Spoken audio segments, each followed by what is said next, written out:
like, share and subscribe to my channel.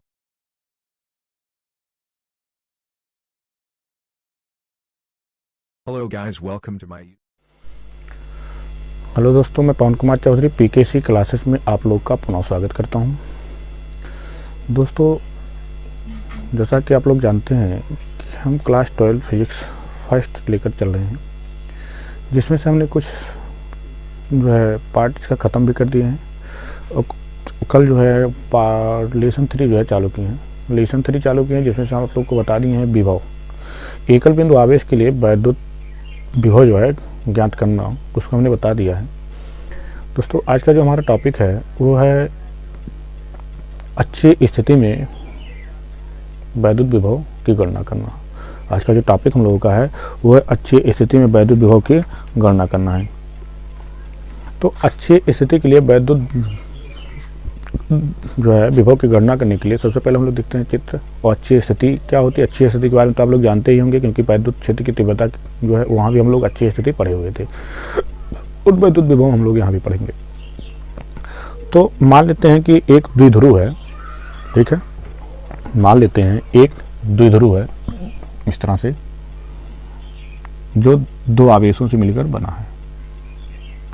देखो, दो आवेशों से मिलकर ये बना हुआ है, ठीक।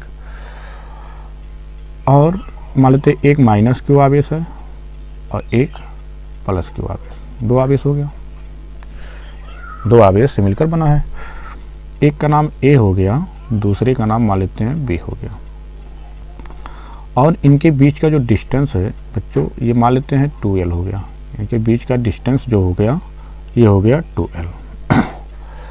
अब बात आती है कहाँ से हमको ज्ञात करना है द्विध्रुव। द्विध्रुव का मतलब होता है या तो आप यहाँ कहीं पे ज्ञात कीजिए, या तो आप इसी अक्ष के अनुदिश कहीं पे आपको ज्ञात करना होता है। इसी अक्ष पे जो हम लोग बनाए हुए हैं, इसी रेखा के अनुदिश कहीं पे हम लोग को ज्ञात करना होता है। ये होता है आपका अच्छी स्थिति। अब देखिए, मान लेते हैं कि हमको ये कह रहा है कि बिंदु ओ से, मान लेते हैं एक बिंदु ओ से, ये ओ हो गया, बिंदु ओ से आर दूरी पर, यहाँ से आर दूरी पर स्थित कोई बिंदु है, मान लेते हैं P है। एक बिंदु यहाँ हो गया P। यहाँ पे हम लोग को वैद्युत विभव की गणना करना है। कहाँ से? O से R दूरी पर स्थित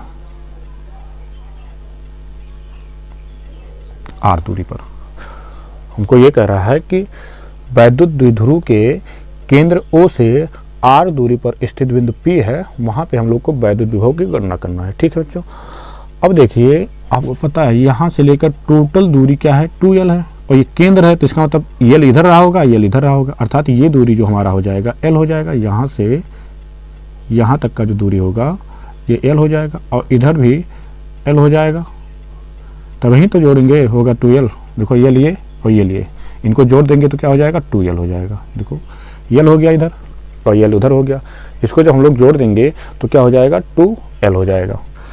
अब देखिए, हमको माइनस क्यू आवेश के कारण बिंदु P पर वैद्युत विभव अगर ज्ञात करना हो तो हम लोग को सबसे पहले तो ये पता होना चाहिए कि बिंदु माइनस क्यू जहाँ पर है, बिंदु A से लेकर P का डिस्टेंस क्या होगा, क्योंकि हम लोग पढ़े ना V बराबर क्या होता है, कापा Q बाई R होता है, ठीक है, ये पढ़े हैं।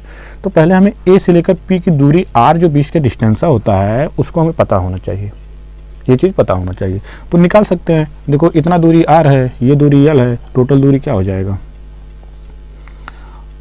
R प्लस L हो जाएगा। टोटल डिस्टेंस अगर हम लोग देखें तो क्या हो जाएगा, R प्लस L हो जाएगा। ये हो गया कहाँ से, A से लेकर P की दूरी, यहाँ तक कोई दिक्कत नहीं है। अब देखो, बिंदु B जो है, बिंदु B से भी हमें पता होना चाहिए, क्योंकि बिंदु B पर ही स्थित है ना प्लस क्यू, तो प्लस क्यू आवेश के कारण जो है बिंदु P पर वैद्युत विभव ज्ञात करना होगा जब, तो हमें ये वाला दूरी ज्ञात करना चाहिए, इतना। तो अब देखो, जो इतना दूरी जो हमारा R है और ये दूरी जो है L है, अगर हम लोग पूरा दूरी में से ये वाला दूरिया को काट देते हैं, हटा देते हैं, इसको मिटा देते हैं, तो यही तो बचेगा, अर्थात इसको घटा देंगे L वाले को, तो ये डिस्टेंस देखो क्या हो जाएगा, यहाँ से यहाँ तक का, तो ये हो जा रहा है R माइनस L हो जा रहा है, यहाँ से लेकर यहाँ तक का डिस्टेंस, ठीक। ये आपका चित्र कंप्लीट हुआ, चित्र जो था ये एकदम कंप्लीट हो गया, कोई दिक्कत नहीं है। अब लिखना क्या होगा, अगर आपको लिखना होगा तो मान लिखेंगे क्या, माना एक वैद्युत द्विध्रुव A B देखो सेम जैसे क्वेश्चन में जैसे बताया गया है, आपको जैसे जैसे चित्र बनाया है वैसे सेम आपको लिख देना होगा और कुछ इसमें करना नहीं होता, आपको रटने की कोई ज़रूरत नहीं होती है। बस आप जैसे किए हो वैसे आप करते चले जाइए, लिखते चले जाइए। लिखने में कुछ और बहुत बड़ी बात नहीं होती है, बस थोड़ा सा ध्यान देकर अगर आप पढ़ रहे हैं तो कोई दिक्कत नहीं होता है। तो देखिए मान लेते हैं, लिखेंगे क्या, माना एक वैद्युत द्विध्रुव AB जो कि -Q और +Q आवेश से मिलकर बना है। ठीक है, फिर क्या लिखेंगे, वैद्युत द्विध्रुव के केंद्र O से R दूरी पर स्थित बिंदु P पर वैद्युत विभव की गणना करना है। बस ये आपको इतना चीज़ें लिख देना होगा। ठीक है, बाकी चीज़ें हम लिख रहे हैं, बाकी चीज़ें होगा हम लिख दे रहे हैं। वो चीज़ें क्या होगा, मान लेते हैं, माना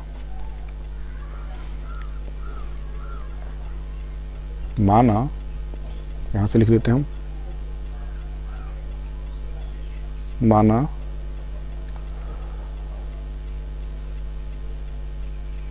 बिंदु A से P की दूरी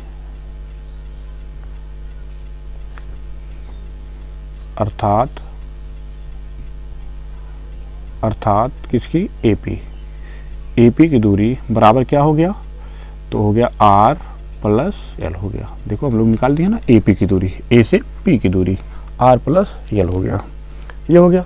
अब देखो निकाल लेते हैं हम लोग इसी प्रकार, माना बिंदु B से P की दूरी अर्थात B P की दूरी जो कि क्या है, R - L है, R - L हो गया। ठीक, ये तो हमारा डिस्टेंस हो गया। अब हम लोग लिखेंगे क्या, -Q आवेश के कारण बिंदु P पर वैद्युत क्षेत्र की तीव्रता, मतलब वैद्युत विभव। कहाँ से हम लोग को देखना है, -Q आवेश के कारण बिंदु P पर वैद्युत क्षेत्र की तीव्रता देख लेना होगा। ठीक है, सॉरी वैद्युत विभव देख लेना होगा। कहाँ से, -Q आवेश के कारण। तो यहाँ पर लिख देते हैं, इस प्रकार हम निकाल लेते हैं, -Q आवेश के कारण बिंदु P पर वैद्युत विभव, कहाँ से, -Q आवेश के कारण बिंदु P पर। देखिए बच्चों यहाँ पर होगा क्या, V सफिक्स माइनस Q आवेश के कारण था, V सफिक्स Q = हो जाएगा, क्या हो जाएगा, देखो काप्पा होता है। अब देखो माइनस है, -Q आवेश है तो इसलिए माइनस को साथ में लेकर चलेंगे। ठीक है, तो आगे माइनस लगा देते हैं, माइनस को साथ लेकर चलेंगे, बाई क्या हो जाएगा, AP, क्या हो जाएगा, AP। अब देखिए बट -Q का मान V सफिक्स -Q बराबर हो जाएगा -काप्पा Q बाई AP का मान क्या है, R + L है। देखो AP का मान क्या है, R + L है। इसको समीकरण नंबर 1 मान लेते हैं, इक्वेशन फर्स्ट मान लिया गया। ये चीज़ें हो गया। अब हम लोग देख लेते हैं, +Q आवेश के कारण बिंदु P पर वैद्युत विभव, किसके कारण, +Q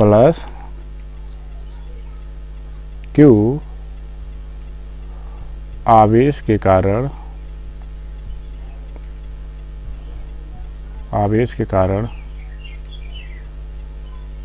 बिंदु P पर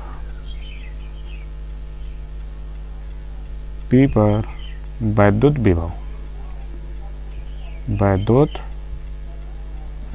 विभव, देखिए बच्चों वैद्युत विभव यहाँ पर क्या होगा, तो हो जाएगा V, क्या होगा, देखो V सफिक्स +Q वाला है = काप्पा +Q वाले में तो प्लस है रहेगा, बाई BP BP हो गया। ठीक है, बाई आपका BP हो गया। अब BP हो गया तो यह V + Q आवेश हो जाएगा, यहाँ पे काप्पा Q बाई BP का मान क्या है, R - L है, R - L है। तो इस तरह से ये निकल गया दूसरा। इस तरह से अगर देखें हम तो क्या निकल गया, इसका दूसरा पार्ट देखेंगे, एंड आउट कर दिया। ठीक, इतना तो हो गया। अब हम लोग क्या निकाल लेंगे, क्या ज्ञात करेंगे यहाँ से, अब बिंदु P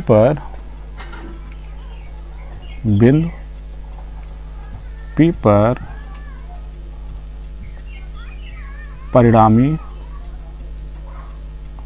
वैद्युत विभव, ठीक है। हम लोग बिंदु P पर परिणामी वैद्युत विभव देखेंगे। अब बिंदु P पर अगर हम लोग परिणामी वैद्युत विभव देखते हैं तो वो चीज़ क्या होगा, वही चीज़ हम लोग को देखना है। तो देखिए बिंदु P पर परिणामी वैद्युत विभव जो होगा अर्थात V, वो हो जाएगा क्या, V suffix minus V suffix जो आपका दिया है, देखो V सफिक्स Q जो ज़्यादा आपका है, और प्लस क्या होगा, V सफिक्स माइनस Q होगा। ये परिणामी वेक्टर हो जाएगा, मतलब परिणामी हो जाएगा दोनों का। अब मान रखेंगे तो V इक्वल टू हो जाएगा V सफिक्स Q का वैल्यू देखो क्या निकला है, इसको समीकरण नंबर 2 माने रहेंगे हम लोग। देखो V सफिक्स प्लस Q का मान क्या निकला है, तो ये निकला है कापा Q by R minus L निकला है। क्या निकला है, R माइनस L निकला है, ठीक। इधर देखिए ये माइनस में है तो प्लस माइनस क्या हो जाएगा, माइनस हो जाएगा कापा Q by R plus L निकल गया है, ठीक है। और हल करेंगे तो क्या होगा, V इक्वल टू हो जाएगा, देखो कापा Q कॉमन हो जा रहा है, कापा Q कॉमन हो जा रहा है तो 1 बाई R माइनस L हो जा रहा है, minus 1 by R plus L हो जा रहा है, ठीक। इतना हो गया। और हल करेंगे तो V इक्वल टू हो जाएगा कापा Q, एलसीएम देखेंगे तो एलसीएम क्या हो जाएगा, R माइनस L और R प्लस L हो जाएगा। ये तो हो गया आपका एलसीएम।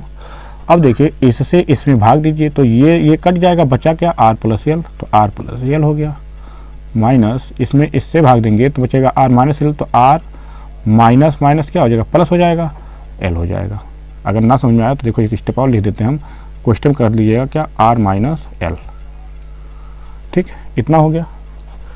अब फिर क्या होगा, V इक्वल टू हो जाएगा कापा Q R plus L, minus से अंदर गुणा करके कोष्टक तोड़ देंगे, प्लस L हो जाएगा ये, बटा R माइनस L, और दूसरे में हो जाएगा R प्लस L। ये चीज़ें हुआ। अब इसमें देखेंगे तो R से R आपका कैंसिल हो जा रहा है, देखो यहाँ ये R से R हो गया कैंसिल, तो बच क्या रहा उसको देख लेते हैं। तो बच रहा है V equal to kappa Q into L क्या होगा, 2L होगा, बाई यहाँ देखो एक कोष्टक में एक फार्मूला आप लोग पढ़े होंगे, एक कोष्टक में A माइनस बी, दूसरे कोष्टक में A प्लस बी बराबर होता है A square minus B square. ये फार्मूला हम लोग पढ़ चुके हैं पहले, वो यहाँ पर यूज कर देते तो हो जाएगा क्या, R square minus L square. तो V इक्वल टू हो जाएगा, देखो 2QL, और कप्पा भी है, देखो कप्पा है, by R square minus L square. इतना हो गया। अब देखिए आगे क्या होगा इसके, देखिए V equal to kappa 2QL जो होता है P के बराबर होता है, बटा R स्क्वायर माइनस 0 का स्क्वायर, चूँकि लिख लीजिएगा कि R जो है बहुत बड़ा है किसके, L के, R जो है बहुत बड़ा है L के। देखिए R इतना बड़ा है, L इतना छोटा, मतलब R के हिसाब से अगर आप देखोगे तो L बहुत छोटा आपको दिखेगा, क्योंकि वैसे भी आपका क्या होता है, द्विध्रुव का जो निर्माण होता है, आप पढ़े हैं द्विध्रुव जो होता है, द्विध्रुव किसे कहते हैं कि समान परिमाण और विपरीत प्रकृति के आवेश को अगर अति सूक्ष्म दूरी पर रख दिया जाता है तब जो निकाय बनता है उसी को कहा जाता है क्या, वैद्युत द्विध्रुव कहा जाता है। तो बच्चों वैसे भी आप देखें तो डिफिनेशन, अकॉर्डिंग टू डिफिनेशन क्या हो रहा है कि यहाँ पे कह रहा कि समान परिमाण है, परिमाण तो समान है, और विपरीत प्रकृति अर्थात एक पॉजिटिव रहेगा एक निगेटिव रहेगा, दोनों को अगर हम अत्यंत निकट मतलब बहुत ही नज़दीक रख देते हैं तब जो निकाय बनता है, जो सिस्टम बनती है, उसी को बताया गया क्या, वैद्युत द्विध्रुव, उसी को कहा गया। तो बताइए ऑलरेडी क्या होता है, बहुत ही सूक्ष्म होता है। तो आप R के अकॉर्डिंग देखेंगे तो R जो कि देखिए लंबी दूरी होती है, जबकि L जो होगा वैसे भी अति सूक्ष्म होता ही है। फिर उसको हमने क्या किया, और डिवाइड कर दिया 2 भागों में, तो और भी छोटा होगा।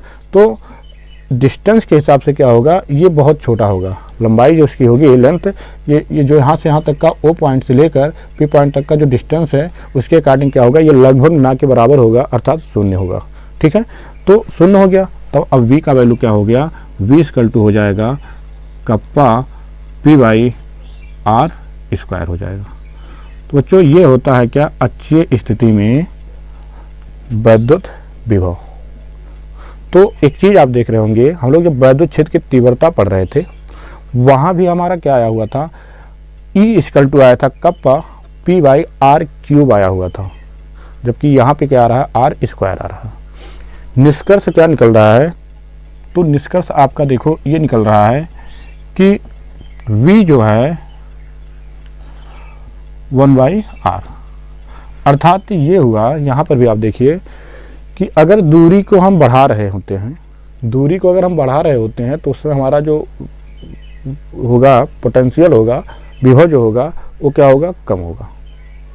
विभव का मान बढ़ने पर, विभव त्रिज्या का मान बढ़ने पर, दूरी के बढ़ने पर विभव का मान क्या होगा, कम होगा। दूरी के घटने पर विभव का मान बढ़ जाएगा। तो ये रिलेशन यहाँ पे रख रहा था। तो ये था हमारा ये था वैद्युत विभव, वो भी कहाँ पे, अक्षीय स्थिति पे। तो अक्षीय स्थिति में जो हम लोग वैद्युत विभव की गणना कर लिए। तो बच्चों ये हमारा जो टॉपिक था कंप्लीट हुआ। तो आज के लिए इतना ही। जय हिंद।